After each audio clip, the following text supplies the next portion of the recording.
Mpendwa mtazamaji, karibu kufuata habari za leo nchini Jamhuri ya Kidemokrasia ya Kongo. Mapigano makali yameanza tena Alhamisi hii tarehe 11 Juni katika maeneo ya juu ya Minembwe jimboni Kivu ya Kusini kati ya jeshi la Kongo FARDC na washirika wao dhidi ya kundi la Twirwaneho, mshirika wa AFC M23. Kundi hilo la Twirwaneho inadai kuwa kuna mashambulizi dhidi ya vijiji vya Wanyamulenge. Raia watatu wameuawa na mali kadhaa kutekezwa kwa moto katika shambulio linalodaiwa kuendeshwa na waasi wa ADF lililotokea majira ya saa 10 alfajiri Alhamisi hii tarehe 11 Juni mwaka huu katika seli ya Munzambaye, mtaa wa Boikene katika mji wa Beni.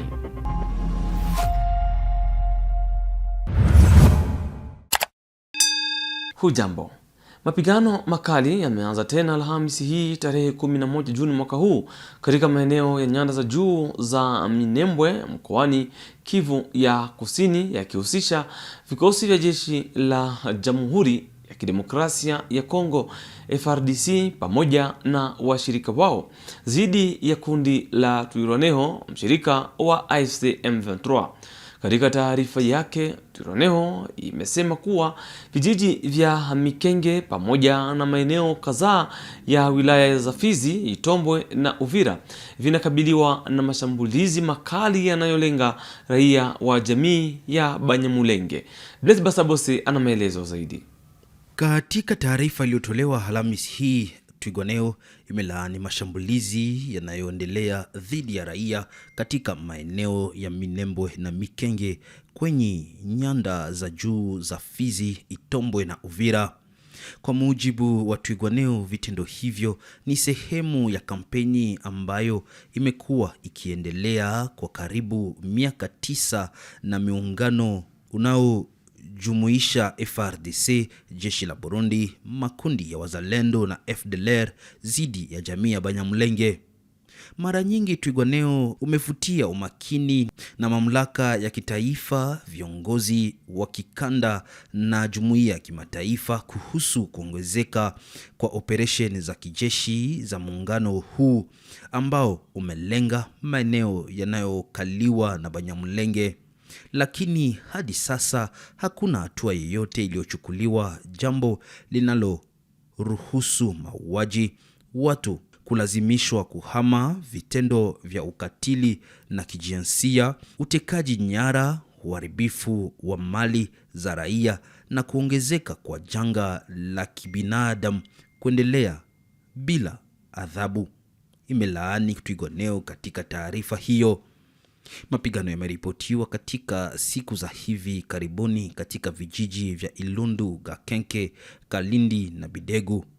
Kwa mujibu wa Twirwaneho, mashambulizi makali ya ardhini na angani yamesababisha vifo, majeruhi wengi miongoni mwa raia pamoja na kuyafanya watu wengi kukimbia maskani yao.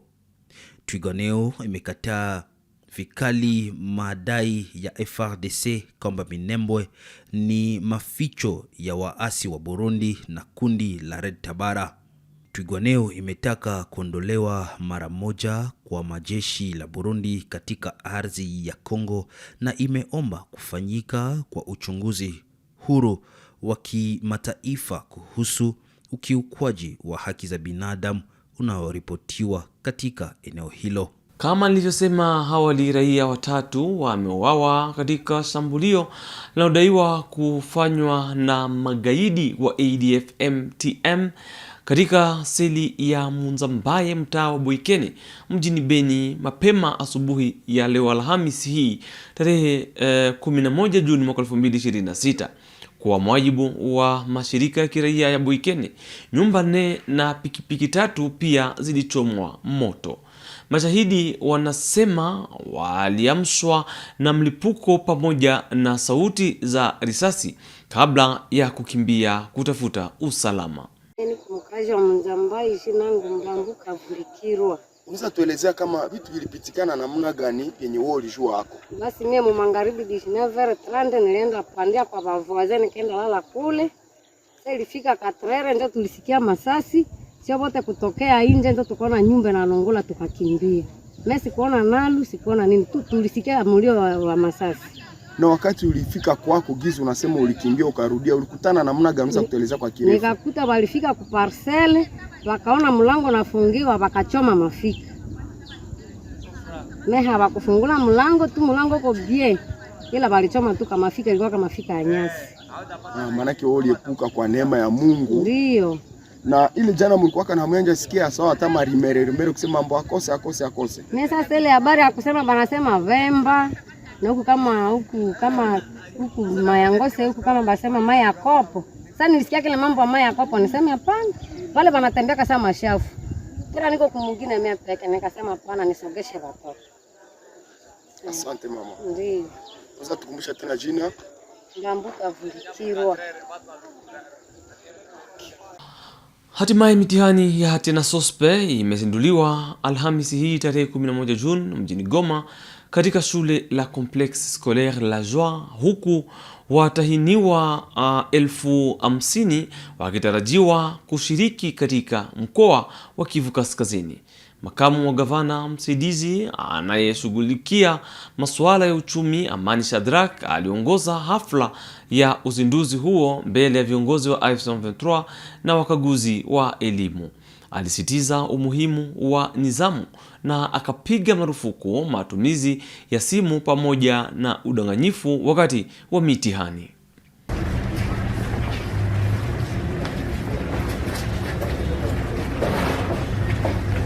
Tu l'as dit, nous sommes là pour lancer, n'est-ce pas, les TENASOST. Et l'appréciation, elle est positive. Elle est positive parce que nous avons lancé, je crois, le matin au complexe scolaire La Joie. On a visité d'autres écoles. Celle-ci, c'est la dernière. Partout où on est passé, nous avions senti que les enfants étaient motivés. Les enfants étaient motivés et nous espérons qu'ils vont réussir pour être orientés dans différentes sections. Sur le plan sécuritaire, il n'y a rien à signaler jusque-là parce que tout se passe bien sur toute l'étendue libérée. Et donc, rien n'est à craindre. Sur le plan sanitaire, je remercie encore une fois les autorités scolaires qui ont tout préparé. Vous l'aviez constaté avec moi que partout on est passé. En tout cas, les mesures barrières, les pointons sont dans toutes les écoles où on est passé. Et nous-mêmes, nous avions montré l'exemple comme toujours.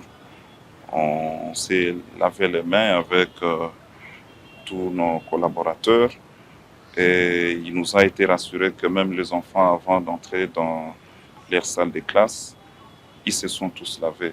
Et donc, c'est encouragé. Nous devons demander encore une fois à ces autorités de continuer de la sorte parce que, comme vous le savez bien, cette maladie est dangereuse. Et donc, nous devons commencer en famille, à l'école, à l'église, pour que tout le monde emboîte les pas. Voilà. Merci, vous le dites au futur, mais je dois vous dire que ce centre est opérationnel et que les épreuves sont en train de se dérouler normalement. Et donc, il n'y a rien à craindre. Depuis le matin, cette question est en train d'être suivie par la conseillère qui est à ma gauche ici et rien n'est à signaler jusqu'à maintenant. En tout cas, tout se passe bien. C'est prévu d'abord, chaque parent voudrait que son enfant soit tel dans la vie. C'est un souhait pour tout parent. Moi-même, je suis parent, je souhaite que mes enfants soient comme ça ou comme cela. Mais aussi, les enfants eux-mêmes ont des ambitions personnelles que nous, en tant que parents biologiques et parents scientifiques, nous devons orienter. C'est d'ailleurs le pourquoi de cette épreuve qui est en train d'être faite maintenant là par les enfants et que donc, après l'examen, les autorités scolaires, les techniciens scolaires vont évaluer et essayer de marier les ambitions des enfants et évidemment la capacité intellectuelle que les techniciens auront découvert. Voilà. Katika mkoa wa Haut-Uele, mahakama ya kijeshi ya FARDC imewahukumu askari 4 vifungo vikali Jumatano huko Isiro, mji mkuu wa jimbo hilo. Mahakama ya kijeshi ya garnizoni iliwahukumu wanajeshi hao kwa kosa la kusababisha kifo cha raia mmoja pamoja na kujeruhi watu wengine. Askari hao walikuwa wametumwa huko Mumbere katika eneo la Watsa kama sehemu ya operesheni dhidi ya waasi wa ADF. Duralex, c'est de l'ex. La loi est dure, mais c'est la loi. 4 militaires des forces armées de la République démocratique du Congo ont écopé de lourdes peines devant le tribunal militaire de garnison de Isiro ce mercredi 10 juin 2026. Poursuivi en procédure de flagrance à Isiro dans la commune de Mendambo, l'adjudant-chef Efambe Iboloto Jean-Paul, les soldats de 2e classe Mita Simbo Malachi, Baraka Biamouze, Bindu Gaspard et Mouya Kamanga, ici de différentes unités déployées à Mungwele, en territoire de Ouacha pour la traque des terroristes de ADF, MTM, ISCAP, étaient arrêtés à la cité portant le même nom, où des incidents malheureux ont eu lieu samedi 7 juin 2026, causant la mort par balle de l'infirmier A1, où le cas Ézéchiel est blessé Messier Assambi. Poursuivi pour association de malfaiteurs pour Efambe et Mitassi, l'auditeur militaire et ministère public reprochait à ces derniers le meurtre de Messier Oleka, les coups et blessures aggravées contre Messier Assambi et la violation des consignes militaires. Quant aux 2e classe Baraka, Bintu et Mouya, l'organe de la loi le poursuivait d'une seule prévention qu'est la violation des consignes militaires. Les ministères publics représentés à l'audience par le sous-lieutenant magistrat Kipalamoto a sollicité du tribunal d'essayant la condamnation à mort de 4 prévenus, hormis les soldats de 2e classe Mouya pour qui les preuves n'étaient pas suffisantes. Par ailleurs, le prévenu et les collectifs de leurs avocats ont clamé l'innocence des accusés pour diverses raisons et ont sollicité l'acquittement pur et simple de ceux-ci. Après la délibération, le procès étant pédagogique et dissuasif, le tribunal militaire de garnison présidé par le lieutenant-colonel magistrat Mouloé Augustin a rendu le verdict dont le nerf suit. Sont condamnés à mort l'adjudant-chef Efambe Iboloto et les soldats de 2e classe Mitachimbo pour association de malfaiteurs. Les derniers écopent également de la peine de mort pour violation des consignes militaires et meurtre. Il a écopé de 5 ans de servitude pénale principale pour coups et blessures aggravés.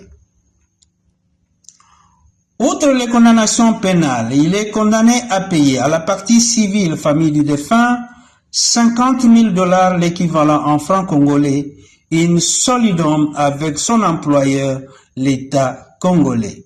Quant aux soldats de 2e classe Baraka et Bintu, ils écopent chacun de 3 ans de servitude pénale principale pour violation des consignes militaires, tenant compte de larges circonstances atténuantes dues à leur jeune âge.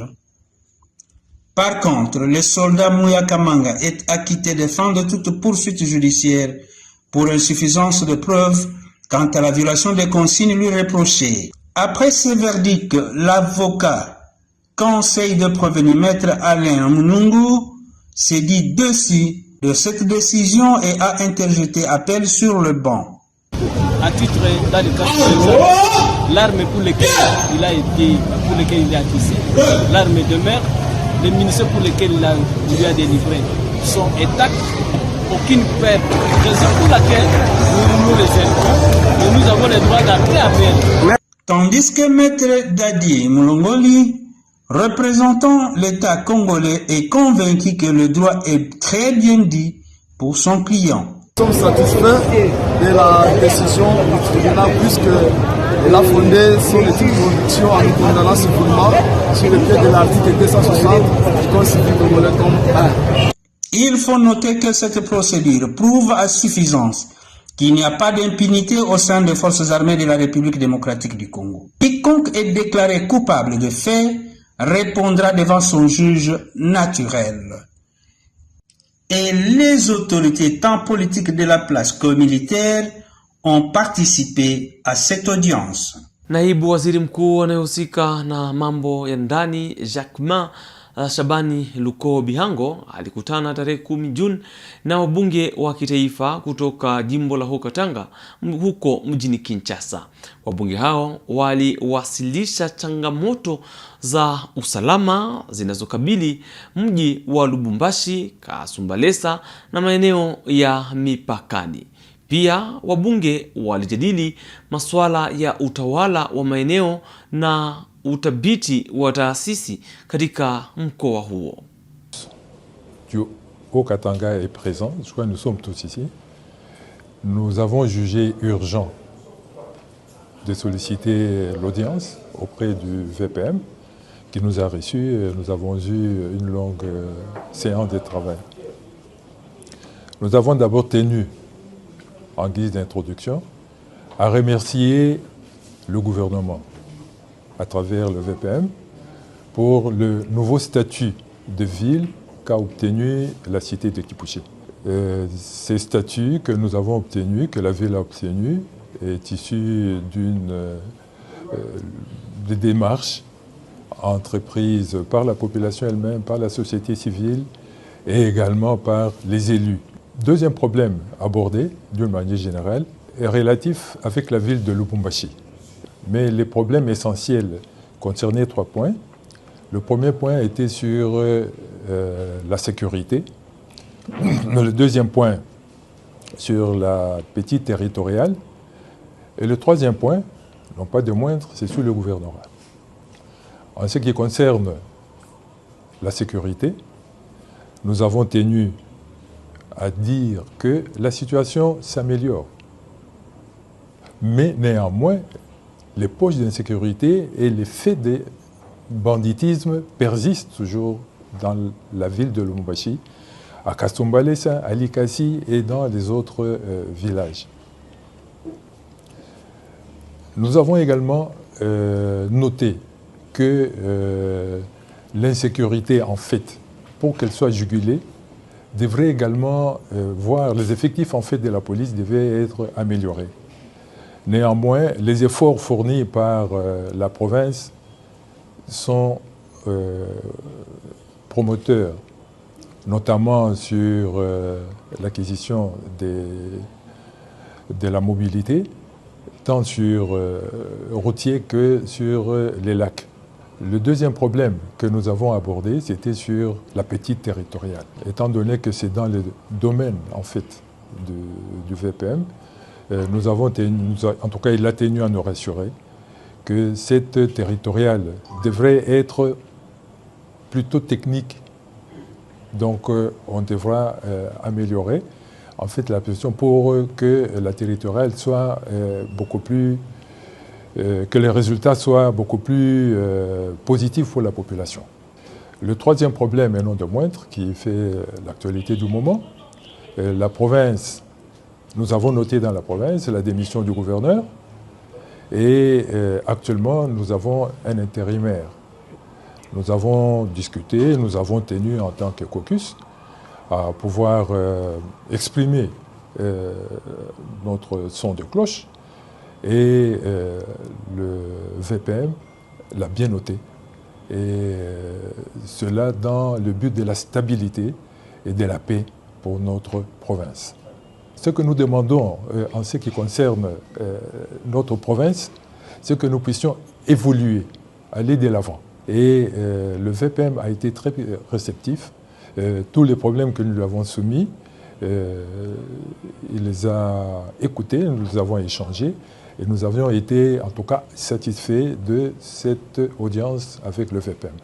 Huko Kasai Central, gavana Joseph Moise Kabulu Nkonko alitembelea daraja la Miao baada ya kuharibika kwa daraja hilo kwenye barabara kuu la taifa nambari 1 inaunganisha Kasai Central na Kinshasa kupitia Kasai. Alijionea hali halisi ya uharibifu huo na kuchukua hatua za haraka ili kurejesha usafiri na mawasiliano katika eneo hilo. Un trou béant s'est déclaré sur le pont Miao après les 30 km de Kananga, perturbant ainsi le trafic sur les dérives. Alerté, le gouverneur du Kasai Central, Joseph Moïse Kabulu Nkonko, s'est rapidement déployé sur cette voie mardi 9 juin 2026 en vue d'évaluer les dégâts. Sur place, la situation laisse à désirer. La fissure est causée par le passage à répétition des engins de grand tonnage. Plusieurs camions lourds sont immobilisés, seuls les jeeps, motos et vélos ont la possibilité de traverser. Johnny Badibanga, directeur provincial de l'office de route qui faisait partie de la suite de l'autorité provinciale, explique. Il y a eu un passage d'un bulldozer qui est passé. Normalement, les chenillards ne passent jamais sur le pont, doivent être transportés. Mais comme nous sommes ce que nous sommes, les amis de chenillards ont fait tout pour passer sur la dalle du pont. En passant, ils ont cassé la dalle. C'est le trou que vous voyez là-bas. Le chenillard a fait enlever le béton du dalle et puis nous sommes restés seulement avec les armatures. Et prochainement, nous ne souhaitons pas que les chenillards passent. Après concertation avec Arab Contractor, entreprise en charge des réhabilitations de la nationale numéro 1 sur laquelle ce pont est installé, le chef de l'exécutif provincial a ordonné en processus d'urgence la réparation de la partie endommagée. Il va être question de procéder aux travaux de décapage avant de remettre le béton, soulignent les techniciens. C'est la réhabilitation seulement. On va chercher comment on peut arranger les armatures et couler les bétons. Le pont date de longtemps. C'est un pont qui a été conçu en 1954 avec les petits tonnages. Maintenant, actuellement, nous avons la modernisation où il y a un grand tonnage. Les véhicules qui varient de 25 jusqu'à 40 tonnes, voire même les véhicules non homologués. Ce qu'on peut dire est qu'on puisse régulariser les tonnages. En attendant la reprise normale du trafic, le gouverneur Joseph Moïse Kabulu appelle les gros transporteurs à la patience et les forces de l'ordre à la vigilance face au mouvement des clandestins.